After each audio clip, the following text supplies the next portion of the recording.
West Bengal అంటే మమతా బెనర్జీ. మమతా బెనర్జీ అంటే పశ్చిమ బెంగాల్.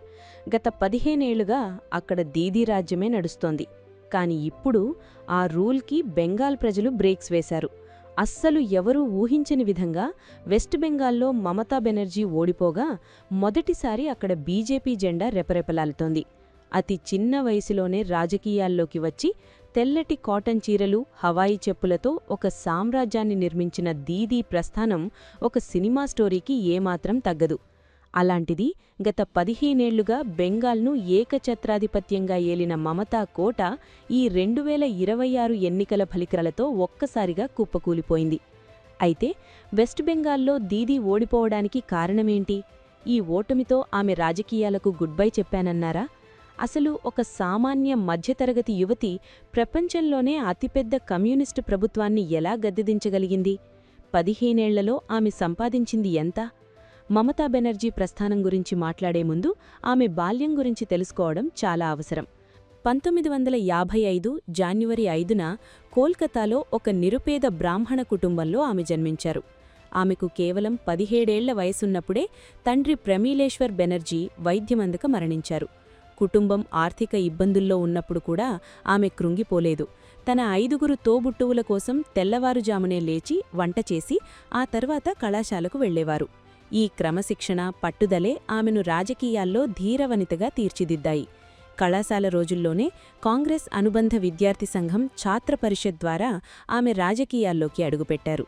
ఇక రాజకీయాల్లో మమతా బెనర్జీ పేరు దేశవ్యాప్తంగా మారుమోగడానికి ఒక ముఖ్యమైన ఘటన కారణమైంది. 1975లో ఎమర్జెన్సీ సమయంలో జయప్రకాష్ నారాయణ్ కారుపైకి ఎక్కి ఆమె నిరసన తెలిపారు. అప్పట్నుంచి ఆమె ఒక స్ట్రీట్ ఫైటర్గా పేరు తెచ్చుకున్నారు. 1984 లోక్సభ ఎన్నికల్లో ఆమె అద్భుతం సృష్టించారు. జాదవ్పూర్ నియోజకవర్గంలో కమ్యూనిస్టు దిగ్గజం సోమనాథ్ చటర్జీని ఓడించి అతి పిన్న వయసులోనే పార్లమెంటు సభ్యురాలిగా ఆమె ఎన్నికయ్యారు. ఆ విజయం ఆమెకు జాతీయ రాజకీయాల్లో గుర్తింపు తెచ్చింది. అయితే బెంగాల్లోని కాంగ్రెస్ నాయకత్వం కమ్యూనిస్టులతో కుమ్మక్కైందని ఆరోపిస్తూ ఆమె 1997లో కాంగ్రెస్ను వీడి ఆల్ ఇండియా తృణమూల్ కాంగ్రెస్ పార్టీని స్థాపించారు. టీఎంసీ స్థాపన తర్వాత ఆమె ప్రస్థానం పూలబాటగా ఏమీ లేదు. బెంగాల్ సచివాలయమైన రైటర్స్ బిల్డింగ్ దగ్గర జరిగిన ఒక నిరసనలో పోలీసులు ఆమెపై దాడి చేసి జుట్టు పట్టుకుని ఈడ్చుకుంటూ బయటకు పంపించారు. ఆ అవమానాన్ని తట్టుకోలేక నేను మళ్లీ ఈ భవనంలోకి ముఖ్యమంత్రిగానే అడుగుపెడతాను అని ఆమె శపథం చేశారు. అలా దాదాపు 19 ఏళ్ల నిరీక్షణ తర్వాత 2011లో ఆమె తన శపథాన్ని నెరవేర్చారు. సింగూరులో టాటా మోటార్స్ ప్రాజెక్టుకు వ్యతిరేకంగా మరియు నందిగ్రామ్లో భూసేకరణకు వ్యతిరేకంగా ఆమె చేపట్టిన పోరాటాలు బెంగాల్ రాజకీయాలను మలుపు తిప్పాయి. ముఖ్యంగా సింగూరు పోరాటం భాగంగా ఆమె చేసిన 26 రోజుల నిరాహార దీక్ష దేశవ్యాప్తంగా సంచలనం సృష్టించింది. అలా 2011 ఎన్నికల్లో 34 ఏళ్ల కమ్యూనిస్టు పాలనను అంతంచేసి మరీ మమతా అధికారంలోకి వచ్చారు. ఆ విజయాన్ని ఆమె మా మాటి మానుష్ అంటే తల్లి, భూమి, ప్రజలు విజయంగా ప్రకటించారు. ఇక ముఖ్యమంత్రిగా ఆమె ఎన్నో సంక్షేమ పథకాలను ప్రవేశపెట్టారు. ముఖ్యంగా ఆడపిల్లల చదువు కోసం కన్యాశ్రీ, మహిళల ఆర్థిక సహాయం కోసం లక్ష్మీర్ బండార్ వంటి పథకాలు ఆమెకు మహిళల్లో భారీ ప్రజాపాదరణ తెచ్చిపెట్టాయి. అయితే అధికారం పెరిగే కొద్దీ అవినీతి ఆరోపణలు కూడా ఆమెపై పెరిగాయి. శారదా చిట్ఫండ్ కుంభకోణం, నారదా స్టింగ్ ఆపరేషన్ మరియు ఉపాధ్యాయ నియామకాల్లో అక్రమాలు ఆమె పార్టీని ఇబ్బందుల్లో నెట్టాయి. ఇక రాజకీయ నాయకురాలిగానే కాకుండా మమతా బెనర్జీ ఒక గొప్ప రచయిత్రి మరియు చిత్రకారిణి కూడా. ఆమె ఇప్పటివరకు 112 పుస్తకాలను రచించారు మరియు 300కు పైగా చిత్రపటాలను గీశారు. ప్రభుత్వం నుంచి తాను ₹1 జీతం కూడా తీసుకోవడం లేదని, తన పుస్తకాల విక్రయం ద్వారా వచ్చే రాయల్టీతోనే జీవిస్తున్నానని ఆమె గర్వంగా చెబుతారు. ఇక ఆమె నిరాడంబర జీవన శైలికి కోల్కతాలోని కాళీఘాట్లో ఆమె ఇల్లే నిదర్శనం. ఒక ముఖ్యమంత్రి అయ్యుండి కూడా ఇప్పటికీ తన పాత మధ్యతరగతి ఇంట్లోనే నివసిస్తూ ప్లాస్టిక్ కుర్చీల్లో కూర్చొని ప్రజల సమస్యలు వింటారు. ఆమె ఆస్తుల విలువ కేవలం 15 లక్షల రూపాయలు అని ఎన్నికల అఫిడవిట్ ద్వారా తెలుస్తోంది. ఇది దేశంలోని ఇతర ముఖ్యమంత్రులతో పోలిస్తే చాలా తక్కువ. కానీ 2026 ఎన్నికలు మమతా బెనర్జీకి ఒక అగ్నిపరీక్షగా మారాయి. బెంగాల్లో కమలదళం బలపడడం, మమత ముఖ్య అనుచరుడైన సువేందు అధికారి బీజేపీలోకి వెళ్లడం ఆమెకు పెద్ద దెబ్బ తగిలింది. ఆర్జీ కర్ మెడికల్ కాలేజీలో జరిగిన హత్యాచార ఘటన మమత ప్రభుత్వంపై ప్రజల్లో తీవ్ర వ్యతిరేకతను పెంచింది. ముఖ్యంగా పట్టణ ప్రాంతాల్లోని మహిళలు, విద్యావంతులు ఆమె ప్రభుత్వం పట్ల అసహనం వ్యక్తం చేశారు. దీనికి తోడు 2026 ఎన్నికల ముందు దాదాపు 90 లక్షల మంది ఓటర్లను జాబితా నుంచి తొలగించడం పెద్ద వివాదానికి దారితీసింది. ఇది ఉద్దేశపూర్వకంగా తమ ఓటర్లను తగ్గించడానికి చేసిన ప్రయత్నమే అని టీఎంసీ ఆరోపించినా అక్రమ చొరపడదారులను ఏరినేయడమే అని బీజేపీ సమర్థించుకుంది. ఇక ఈ 2026 ఫలితాలు వెలువడుతున్న తరుణంలో బీజేపీ దాదాపు 200 స్థానాల్లో ఆధిక్యంలో ఉంది. తృణమూల్ కాంగ్రెస్ కేవలం 87 స్థానాలకే పరిమితమైంది.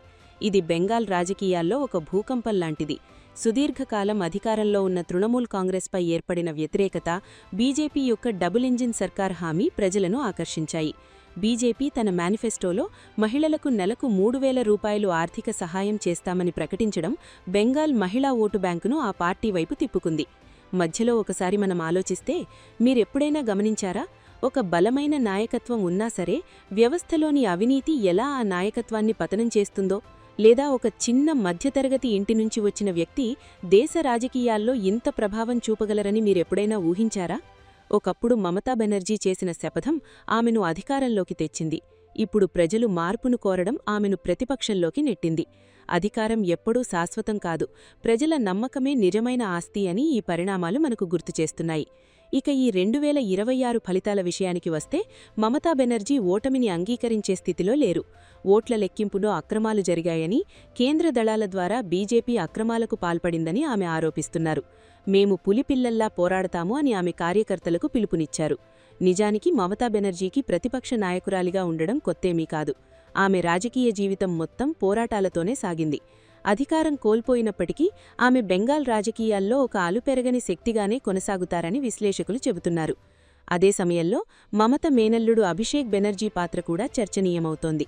ఈ ఎన్నికల్లో దాదాపు 130 మంది యువ అభ్యర్థులకు టికెట్లు ఇప్పించి పార్టీలో తరాల మార్పును తీసుకురావడానికి ఆయన ప్రయత్నించారు.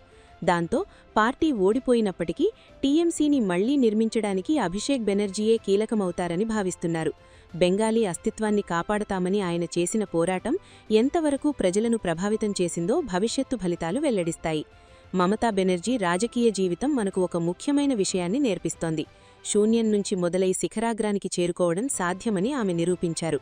కానీ అదే శిఖరాగ్రం నుంచి కిందకు పడిపోకుండా ఉండాలంటే కేవలం సంక్షేమ పథకాలు మాత్రమే సరిపోవు. పారదర్శకమైన పాలన మరియు వ్యవస్థలోని అవినీతిని అరికట్టడం కూడా అంతే ముఖ్యమని బెంగాల్ ఫలితాలు స్పష్టం చేస్తున్నాయి. ఆమె మళ్లీ పుంజుకుంటుందా, లేక బెంగాల్ రాజకీయాల్లో ఇది ఒక కొత్త శకానికి ఆరంభమా అన్నది వేచి చూడాలి. ముగింపుగా చెప్పాలంటే మమతా బెనర్జీ కేవలం ఒక రాజకీయ నాయకురాలు మాత్రమే కాదు, బెంగాల్ చరిత్రలో ఒక తిరుగులేని అధ్యాయం. ఆమె పోరాట పటిమ, నిరాడంబరత ఎందరికో ఆదర్శం. కానీ అధికారమిచ్చే ప్రజాస్వామ్యంలో ప్రజలే అంతిమ తీర్పుదారులు. బెంగాల్ ప్రజలు ఇప్పుడు మార్పును కోరారు. ఈ కొత్త మార్పు బెంగాల్కు ఎలాంటి భవిష్యత్తును ఇస్తుందో చూడాలి. రాజకీయాల్లో శాశ్వత మిత్రులు, శాశ్వత శత్రువులు ఉండరని, కేవలం ప్రజాప్రయోజనాలే శాశ్వతమని బెంగాల్ పరిణామాలు మనకు గుర్తుచేస్తున్నాయి.